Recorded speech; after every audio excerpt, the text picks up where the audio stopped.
Ang programang ito ay rated SPG. Striktong patnubay at gabay ng magulang ang kailangan. Maaaring may masiselang tema, lengguwahe, karahasan, sexual, horror o droga na hindi angkop sa mga bata.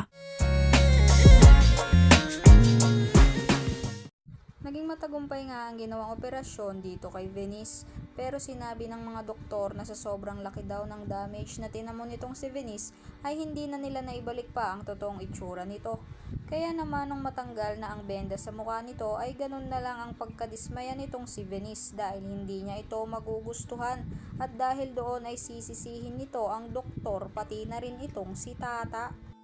Sa kabilang banda, papakalmahin naman ni Francis itong si Venice. Sasabihin niya dito na hindi na daw mahalaga kung hindi daw naibalik ang totoong itsura nito. Ang mahalaga daw ngayon ay naging okay na daw itong si Venice. Samantala, nang makalabas na nga ng ospital itong si Venice ay agad namang magpapaset ng press con itong si Vivian.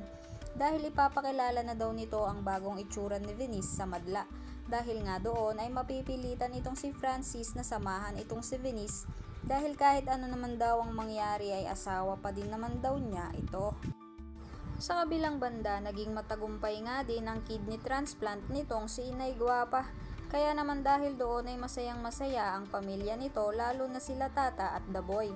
Dahil nga sa panibagong buhay na binigay kay Inay Guapa ay magdadasal ito at magpapasalamat dahil binigyan daw ito ng isang katulad ni Tata at mahal na mahal niya daw ito kahit hindi niya daw ito tunay na anak.